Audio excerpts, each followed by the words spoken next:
पिछली क्लास में अपन ने कहाँ तक पढ़ लिया था, मार्कशीट बनाना बता रहे थे ना।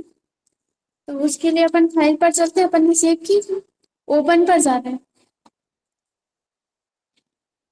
ये देखिए यहाँ पर अपन ने मार्कशीट नाम से सेव की थी, किस फोल्डर में की थी, डी ड्राइव के अंदर 12 से 12:30 क्लास। अगर आप इस पर क्लिक कर दोगे तो यहाँ से ओपन हो जाएगी।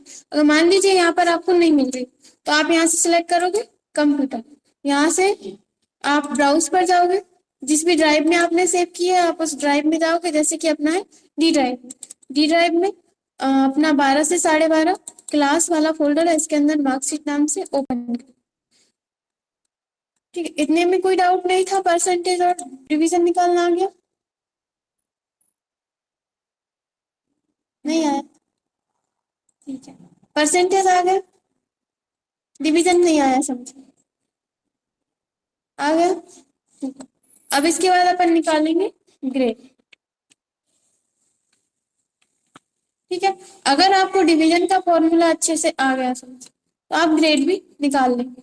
सेम फॉर्मूला है, बस अपन को इसमें क्या करना है, इसमें डिवीजन में फर्स्ट सेकंड थर्ड की जगह पर हम कर देंगे ए बी सी डी और इस तरह से। ठीक है, तो चलिए अपन ग्रेड निकालते हैं।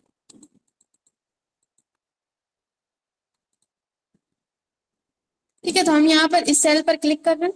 आप सभी को पता है अपन ग्रेड किसके बेस पर निकालते हैं, परसेंटेज के बेस पर।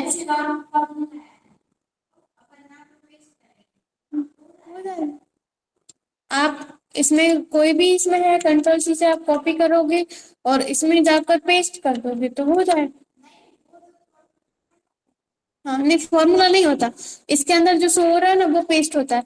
लेकिन आप यहाँ पर देखोगे, यहाँ फर्स्ट शो हो रहा है, यहाँ पर क्या शो हो रहा है, फॉर्मूला। इसी तरह से आप यहाँ पर क्लिक करोगे, यहाँ फर्स्ट शो हो रहा है, यहाँ पर क्या शो हो रहा है, फॉर्मूला। अगर आप फर्स्ट सेकंड थर्ड की जगह पर कुछ और लिख देंगे तो वो आने लगेगा।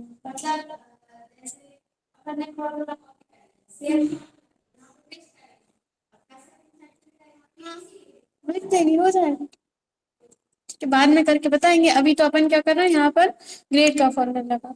ठीक है, ग्रेड किसके बेस पर आती है, परसेंटेज के बेस पर आती है, इसलिए अपन को परसेंटेज का सेल एड्रेस लेना है। आप ये मत सोचना कि हमने टोटल परसेंटेज निकालने के लिए टोटल कर लिया था तो, और फिर इसके बाद डिवीजन निकालने के लिए परसेंटेज कर लिया था तो हम ग्रेड निकालने के लिए डिवीजन कर लेंगे, ऐसा नहीं। आप डिवीजन निकालेंगे तब भी परसेंटेज कर लेंगे और ग्रेड निकालेंगे तब भी परसेंटेज कर लेंगे। क्यों? क्योंकि यहाँ पर परसेंटेज किसके बेस पर, ग्रेड किसके बेस पर आती है, परसेंटेज के बेस पर, इसलिए। तो अपन यहाँ से ग्रेड पर क्लिक कर रहे हैं। सबसे पहले अपन लगाएंगे इक्वल। पिछली क्लास में हमने बताया था जहां भी एक से ज्यादा कंडीशन है उस जगह पर आप एक फंक्शन का यूज कर सकते हैं। तो यहाँ पर भी अपने पास 4 ग्रेड है, ए बी सी डी, और ये आपके ऊपर डिपेंड करता है कि आप कितने में ए रखना चाहते हैं, कितने में बी रखना चाहते हैं। किसी किसी जगह पर आपने देखा होगा ए प्लस ग्रेड रहती है, बी प्लस ग्रेड रहती है। ठीक है, अब अपने अकॉर्डिंग बना सकते हैं। तो हम यहाँ पर इक्वल लगा दें और फिर हम लिखेंगे इफ, जो अपन ने डिवीजन किया, ब्रैकेट स्टार्ट। ठीक है, ग्रेड किसके बेस पर आती है, परसेंटेज के बेस पर, इसलिए हम इस स्टूडेंट का क्या कर रहे हैं, परसेंटेज सिलेक्ट कर रहे हैं। परसेंटेज सिलेक्ट करने के बाद हम यहाँ पर बड़ा है बराबर क्या 60 दे देते हैं। अगर आप चाहते हैं 70 पे आना चाहिए आप 70 दे सकते हैं, हमने यहाँ पर सेम दे रहे हैं 60। ठीक है, अगर इस सेल में बड़ा है बराबर है 60 के तो कॉमा लगाएंगे, डबल इन्वर्टेड कॉमा के अंदर हम आउटपुट में क्या शो कराना चाहते हैं, ए, तो हम यहाँ पर लिखेंगे ए। अगर आप ए प्लस शो कराना चाहते हैं तो आप ए प्लस लिख सकते हैं। ठीक है, डबल इन्वर्टेड कॉमा स्टार्ट करने से के बाद आप लिखेंगे और डबल इन्वर्टेड कॉमा क्लोज कर देंगे।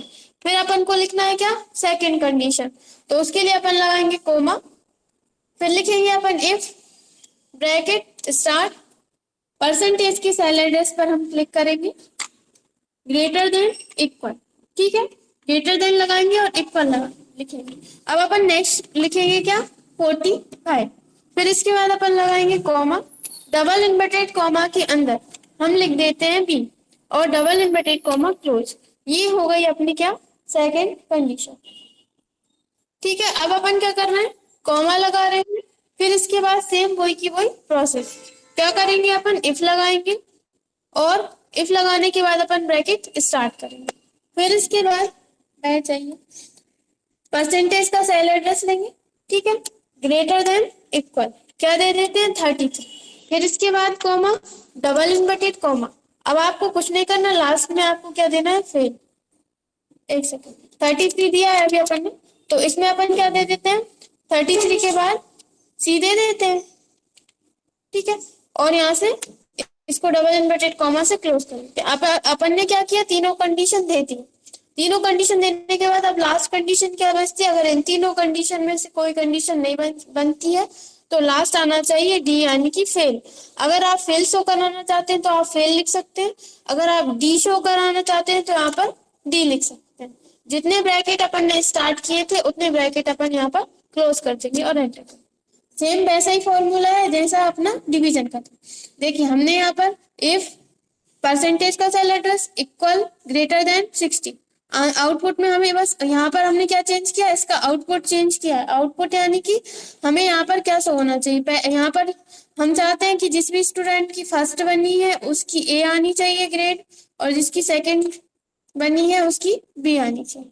अब अपन बताइए डिवीजन का फॉर्मूला आ गया, सभी को समझ में आ गया। इसी तरह से सेम ग्रेड का, ठीक है। अपन एक बार और देख लेते हैं, कर लेंगे या फिर हम बता दें, कर लेंगे, ठीक है। और अगर आप जैसे बढ़ाना चाहते हो, जैसे कि आप चाहते हो कि 60 या 60 से ज्यादा है तब तो ए आनी चाहिए, लेकिन अगर 70 या फिर 80 है, 80 से ज्यादा है किसी स्टूडेंट की, ए प्लस आनी चाहिए। तो आप यहाँ पर क्या कर सकते हो, एक और कॉलम बढ़ा दीजिए। जैसे कि हम यहाँ पर लिखा रहने देते हैं इफ, यहाँ पर स्टार्टिंग में एक कॉलम और बढ़ा देते हैं, जैसे कि हमने यहाँ पर लिख दे दिया इफ, ठीक है, परसेंटेज का सेल एड्रेस, और फिर हमने यहाँ पर दे दिया ग्रेटर देन इक्वल।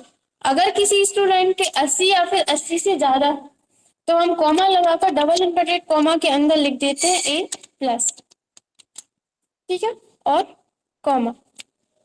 अगर आप अभी एंटर करते हैं तो जिस भी स्टूडेंट के 80 से ज्यादा, यहाँ पर अपन को एक ब्रैकेट और क्लोज करना पड़ेगा, देखते हैं अभी अपन आगे, ठीक है। और हम यहाँ से इसको ड्रैग कर देते हैं। देखिए इस स्टूडेंट के 83% है तो इसमें क्या आ गया ए प्लस, ठीक है। इस तरह से आप अपने अकॉर्डिंग फॉर्मूला क्या कर सकते हैं, बना सकते हैं। आए समझ में। अब अपन चलते हैं अगला,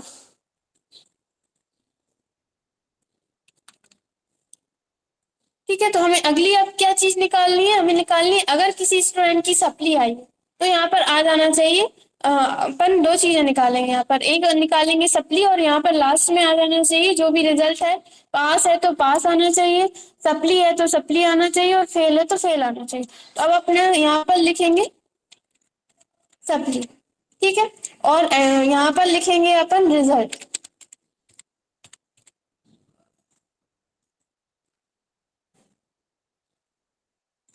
यहाँ से अपन इसको भी ऑल बॉर्डर कर लेते हैं, ठीक है। सप्ली निकालने के लिए अपन क्या करेंगे, यहाँ पर हमारे पास कितने सब्जेक्ट हैं, सप्ली कैसे आती है, अगर किसी स्टूडेंट के 33 से कम नंबर है, मतलब एक किसी या दो सब्जेक्ट में, तो क्या रहता है वो एक किसी सब्जेक्ट में कोई स्टूडेंट फेल हुआ है तो क्या हो जाता है, वो सप्ली है, एग्जाम देकर पास हो सकता है।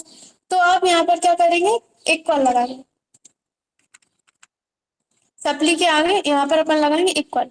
इक्वल लगाने के बाद आप यहाँ पर फंक्शन यूज करेंगे काउंट इफ का। अभी तक अपन क्या यूज कर रहे थे, इफ फंक्शन, क्योंकि अपने पास 3-4 कंडीशन थी। अब हमें क्या करना है, काउंट करना है, इसलिए हम यहाँ पर फंक्शन यूज करेंगे काउंट इफ, ठीक है। आप यहाँ पर जैसे कि अपने बाकी सभी फॉर्मूले आते हैं इसी तरह से यहाँ पर भी आ जाएगा, और आप टाइप भी कर सकते हैं। हम इस पर डबल क्लिक करेंगे। अभी देखिए यहाँ पर इसमें क्या बता रहा है, रेंज और कॉमा लगाकर बता रहा है क्रिटिकल, ठीक है। तो हम यहाँ पर क्या करेंगे, फॉर्मूला हमारा आ चुका है। अब हम जा रहे हैं हमारे जो सब्जेक्ट है, टोटल जो सब्जेक्ट है, यहाँ पर हम सेलेक्ट करेंगे रेंज, यानी इस स्टूडेंट के सभी सब्जेक्ट में जितने भी परसेंटेज आए हैं उसके अकॉर्डिंग अपन को, सॉरी, जितने भी नंबर आए हैं उसके अकॉर्डिंग अपन को सिलेक्ट करना है। तो हम यहाँ से हिंदी वाले कॉलम पर है, हम यहाँ से मैथ्स तक की रेंज सिलेक्ट कर देंगे, ठीक है।